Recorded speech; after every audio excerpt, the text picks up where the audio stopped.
시디 나 검다 범디네 시디 아 그이누니 이마 이마 호까리 다우라게 그이누 나로 검다 범디나 호이 붕어 ngasi기디네 빵나 좀 자로 nga가도 이마디네 마사 우더바 꾸이레 아두 Meanwhile,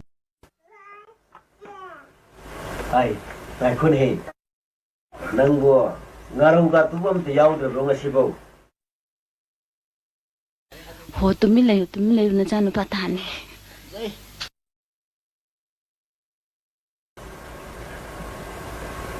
ai mà làm gì này cô ui thế nào ăn không cái này sao 짝짝 나도 하우는 받을 자로 미디 뭐뭐와 레미네 피자로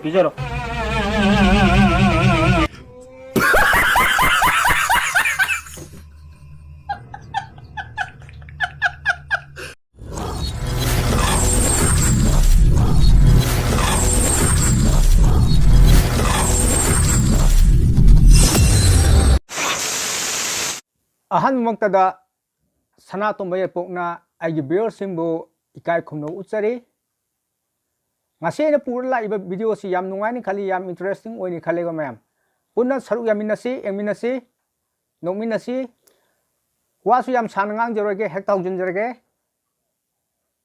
aham video lokochari mieng taminasi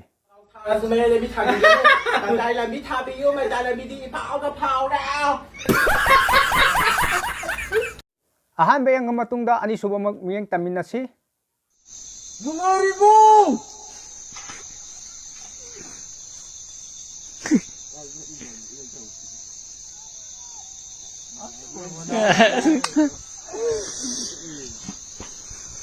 Haribo tertagi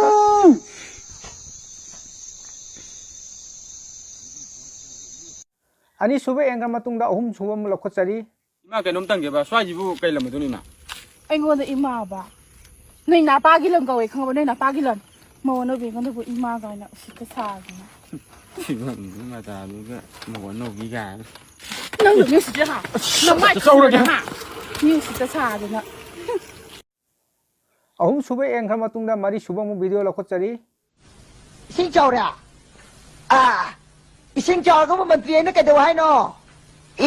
Adu di xin chào bạn trẻ hay udah na. Xin chào bạn trẻ mà lấy đi na. Saya ingin baru deh singa mau chào tu ya poti na kain na. Ha. mari sube engga matungda manga subam lokochari Ruya deko, ay se nga paramdagi koi kan chupa aduini.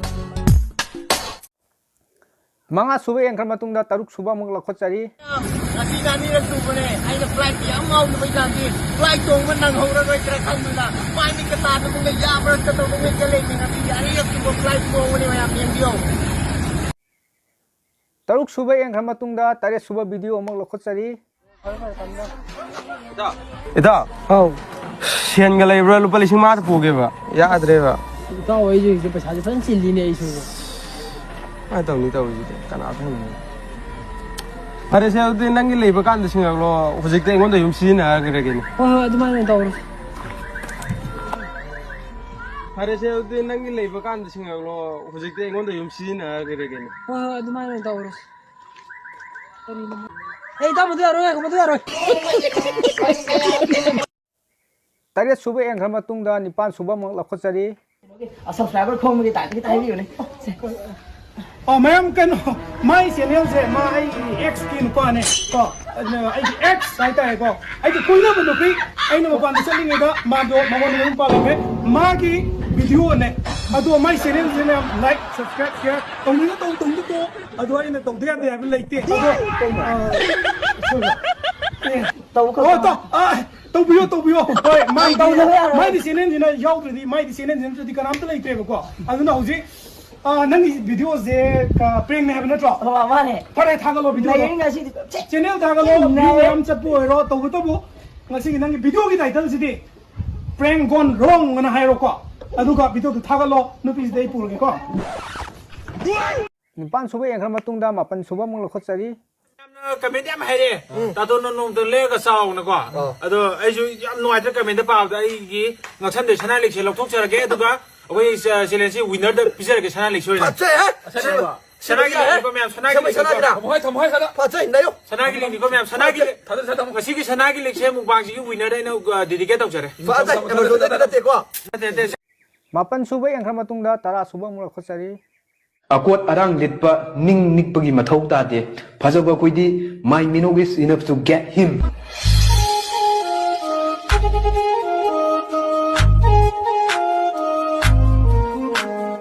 tara suba yang khama tungda tara ga mathoi suba muk yang minasi Ko ji yamba mukai wai torka bot to mi hat pa shinam nam dore.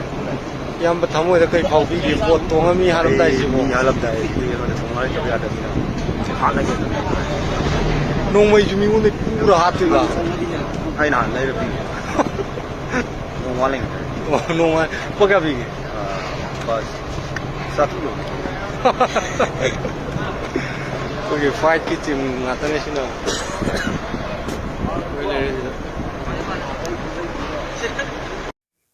tara mathoi suba yang khama tungda tara ga ni thoi suba muk yang minasi Honga ba au honge isa mari sure Benerzia kai dauri be ma filter je kai na hai gum na ai ki ba ma sali ni thanda tu normal sele tu normal hai da ne ma'am sin filter ha tu di thi hai ra ni to bani noi na and a good morning the mo all let me say oh I talk pani Priyanka no ala pa det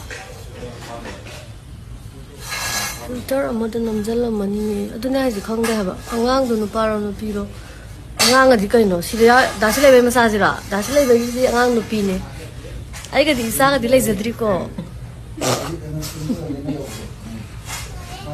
normal na pai normal tang mam be da taw ha ba Hapake ko filter no zabi ni ba kara sakra kara da chakra ke ne he na sai gi du bo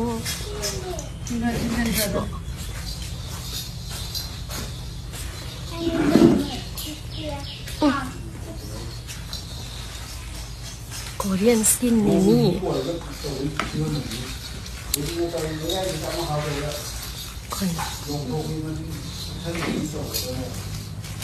trying to suba yang khama tungda tara ga humdoi suba muk lakotsari yang minasi Hello sir, Sardin phone to Bijagan call to Jarakone and doing Kurjai office again never go. And the number to Hajira case 700592 signal or number say could be Sasu Napa to service. No, singing number the Kake Kakro no Geo the Pasha hanging a moral line of Okona.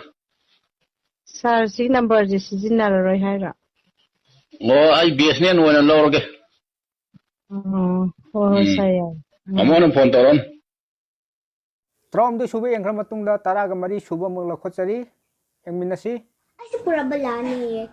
Ako man na school da haye ba. Ay se kamera haye na school da na. Pazab dress mayam gina se leba mi miyam su school da. Aduga achapodin bagi tawe ba. Aduda na kamera ako'y man na binahay ba. Fancy dress to. Aduda na kamera ay sa balasa raoya. Ay na. Asin pasirahay ba. Trom do suba yang khama tungda tara ga mari suba muk lakotsari yang minasi Atay nupi singdi tandana onjaning draba zane ko. RK santu bini dana. Ha? And kari. Nang na hinong ay sila yung mga bidyo ko rin to kasi ay nang natura na nga. Kari irang sakatan na kari imbut sakatan na nang ay tingin gap no. Nang ay giningin gap no.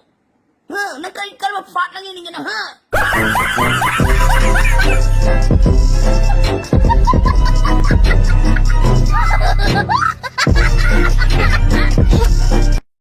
Tra mari suba yang khama tungda tara ga manga suba muk lakotsari yang minasi video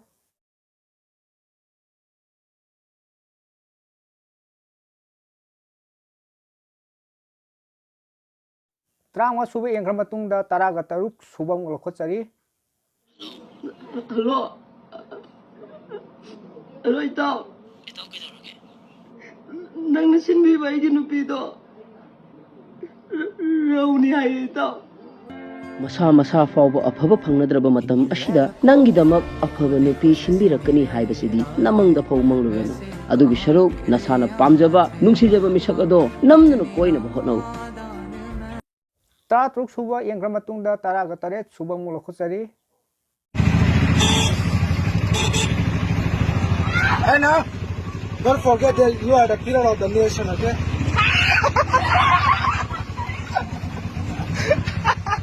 Tratre suba yengkra matungda taraga nipan suba mulo khutsari. Eminase. Hodrong hona ure aidi nangna khangoi haina khalido. Huyare. Ma. Traimpan suba yengkra matungda taraga mapan suba mulo khutsari. Eminase. Mùi thì lùi thế giờ là lùi đi bộ mà xí cái hông nó bị xí đâm tàu rồi ô lùi đi bộ nó bị nó bộ tôi quy nó bro ai đi xong được số pe last video này kun suba mak eminasi Abirun kam kada long gitu. Ayah sigi pak kum jepi be war ne ayang war chahi 35-40 years ada do honge na kal. Okay na akoi je pam na pam ba hai bam jidi yaw du yadre. Pam loi hawra adui matung da mo kok sana ba ngak ta mo pun gi ba hai tare ko je. Teamwork to thabam to teamwork se kok loi sana draga di football mak to ro sana ba da hai tare passing sana draga di yade dra.